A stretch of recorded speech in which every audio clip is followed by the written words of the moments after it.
couple of years ago, a member of our church died at the age of, oh my goodness, I think it was 87 or 89 or something.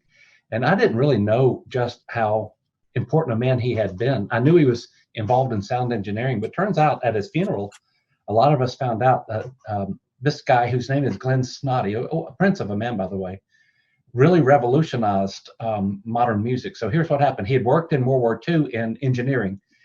When he came out, he found a job in Nashville as a sound engineer, and soon he was mixing sounds of, everybody, Patsy Cline and Johnny Cash and whatnot.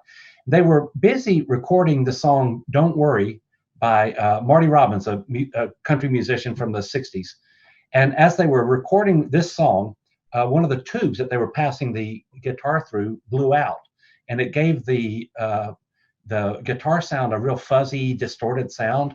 And they decided, well, because they're recording on tracks, they'll just go back and they'll record it later. They didn't stop the recording. But when they finished, they played it back and they liked it. They thought that no one had ever heard that sound before. It was just a really crazy sound. It just kind of it was a funky feel to it and so forth. And so they decided to release the song. It's the first song that ever had this sound on it. And Snoddy was smart enough to realize that this might go viral. So he actually built a device that replicated that sound. And it was called Glenn Snoddy's Fuzzbox. So if you've ever listened to the Rolling Stones song, like "I Can't Get No Satisfaction," that fuzzy guitar at the beginning of that's Glenn Snoddy's Fuzzbox. This invention really did change music by distorting the original sound. Okay, so I'll tell you the story because what I have noticed is that most of us want to pass Jesus through our own personal fuzz boxes. That is, we like having a Jesus around. I mean, there's nothing better than having God on your side. And even if I don't want to follow God, I still like him voting with me. I like him, I like to think that he's standing right here with me, and whatever I think's important, he thinks important. It's kind of like Aladdin's lamp. And so what I'm concerned about is that if we're going to call Jesus King, it becomes critical that we've crowned the right one as King, and not an imposter Jesus or a body double Jesus, or a fraudulent Jesus, or a Jesus of our own invention who just affirms our own traditions and our own values and our own sentiments. So what I've done is tried to come up with 5 different distortions or fuzz boxes that I think North Americans tend to want to pass Jesus through. Now, not everyone does. And the thing about a fuzz box is the distortion it presents is a real sound, and there's some truth to the sound. So each of the views I want to just briefly touch on has some truth to it, has an element of truth to it. That's why it works, because it has enough truth to it to be persuasive. But at the end of the day, each of these becomes deadly because they're not the real Jesus. And what we have to make sure we do, if we want to follow King Jesus, is to make sure that Jesus we're following is the Jesus who is, and not the Jesus we invent. So let me just name them, and I'll give you maybe a sentence or two about each. I want to be considerate of the time here. The first one that I sort of think about is what I call the holiday Jesus.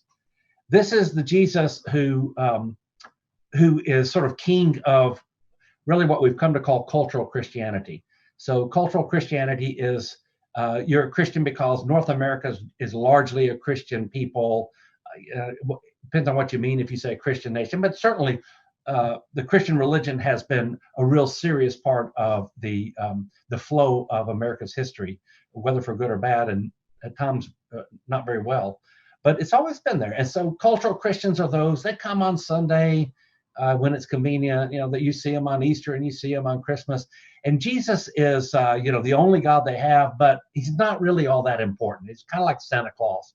He's good to you when you need him. Make sure you got a lot of toys, and he gives you grace if you need forgiveness, but he doesn't really make much of a difference in your life. In fact, I really do think, and Bobby, you've done this, you and Jim did, and I think, let's see, which book was it?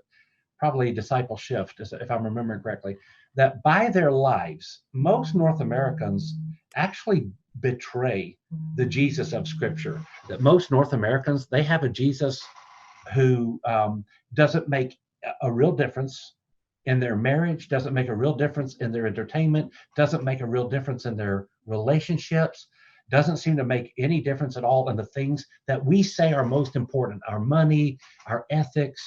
And that holiday Jesus is a Jesus who simply doesn't make any difference in people's lives. And in a sense, it's bad news that cultural Christianity is collapsing in America, because it means people are really leaving Christian roots behind. But there's another sense in which it's good news, because if you've got a church full of people who aren't all that committed, then you're going to end up having a watered down Christianity, and no one flourishes. So that's my first fuzzy Jesus. My second one is what I'm calling traditionalist Jesus. And so in my fellowship, this seems to be a really popular Jesus. And this is a Jesus who's really interested that you get all the doctrines right and all the forms right and the traditions are all right.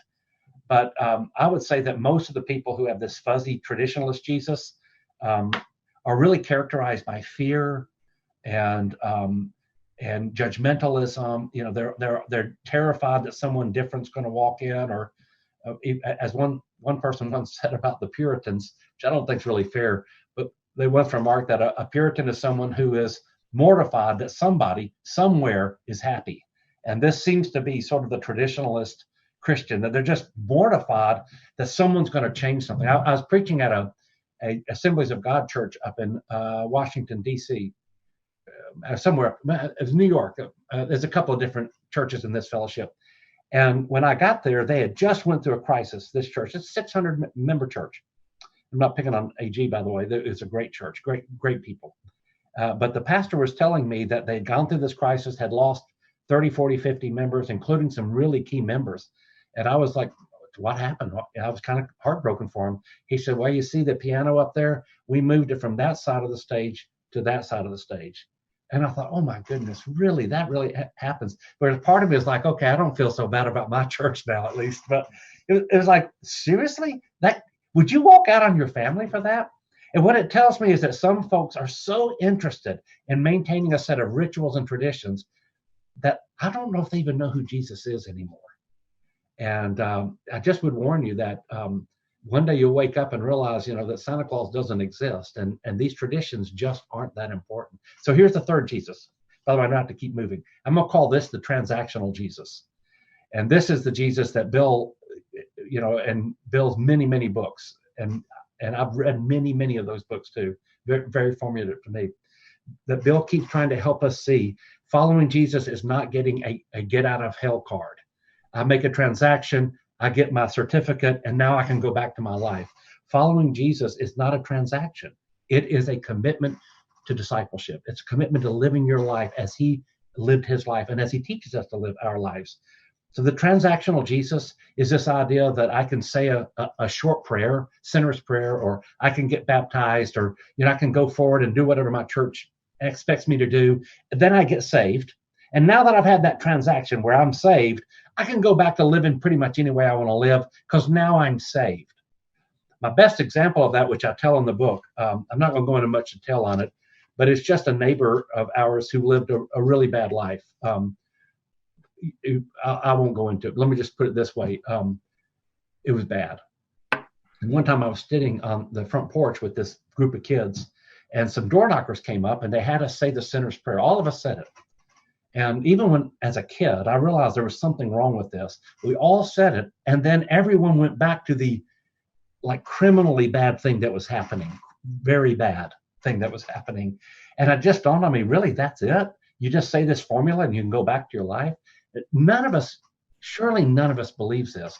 But with our lives, a lot of us betray that we passed Jesus through that kind of fuzz box where at the end of the day, it's just a transaction. I got saved, I'm justified, now I can go back to my life. The last two somewhat bleed into each other. I'll call the fourth one, I use different names, but the name I kind of settled on was the New Age Jesus. And this is sort of a Jesus that's become popular in among a lot of the podcasts and the blogs that you read, where Jesus is sort of the source of a meditative life. He's a great, liquid massage. And basically, Jesus is there to help me have a better life. He's there to help me get with the flow of the universe. And by the way, Jesus isn't really all that important in this. It could be any other God as well. He's just someone to help me sort of find great deep peace in myself, and to help me discover authenticity, and to help me to become all the things that I would like to become. This New Age Jesus does not resemble the Jesus of the Bible at all, but it doesn't really matter, because for those who are paying attention to the New Age Jesus, the Bible's not that important anyway. What really matters is feeling good about myself. So this is a therapeutic Jesus. This is a Jesus who is just mostly interested in making sure that I'm having my best possible life. And I just want to say about this, if that's all Jesus does, you don't need him. In fact, if you go back and look at the Jesus who actually is, he's going to get in the way of a lot of your sentiment. One of the things that Jesus comes to do is to destroy our sentiments and to rebuild them from the ground up. He doesn't come to honor our selfish sentiments. So I used one quick illustration. In this fuzzy image of Jesus, shame is a bad thing. Feeling shame. So what we need to do is learn to suppress our shame, because shame's a bad thing. But the truth is, in Jesus, shame can actually be a very constructive thing. Shame can actually bring us to the place where we're ready to change our lives. So if you, for example, have addictions, sometimes you need to hit the bottom in order to start going back up. And so in the real Jesus, we discover our shame and then we are healed of our shame. We don't suppress it. We don't pretend like it's not real. All that does is pressurizes it. Instead, we discover why we're ashamed. We respond to Jesus, and he removes our shame. He heals us of our shame. The real thing is so much better than the fuzzbox Jesus. And then I'll end on this one.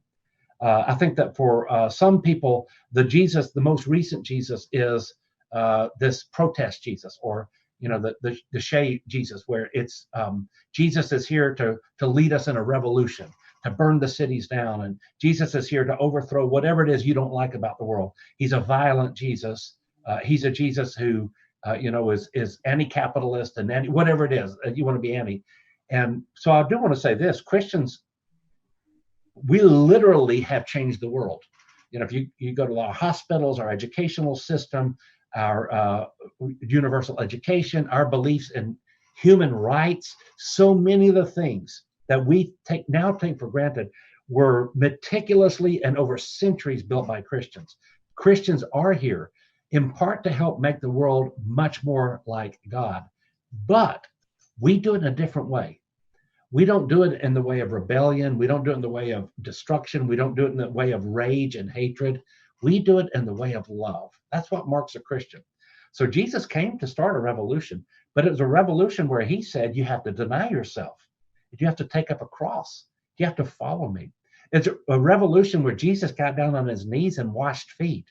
A revolution where Jesus was willing to sacrifice himself out of love for others.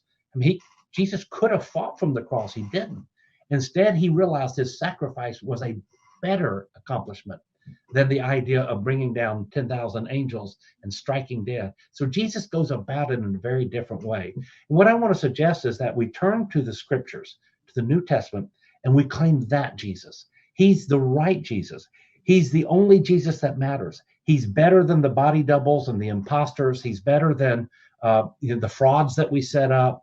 He's better than the fake images of Jesus that we all want to see.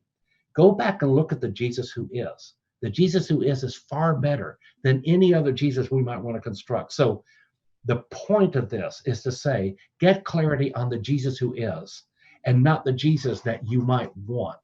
And the Jesus who is, he's the one who's king. Whether you want him to be or not, he's king. And this Jesus is not going to be overthrown. This Jesus is not going to be impeached. And this Jesus is not going to step down. He is the King of Kings, and he is the Lord of Lords.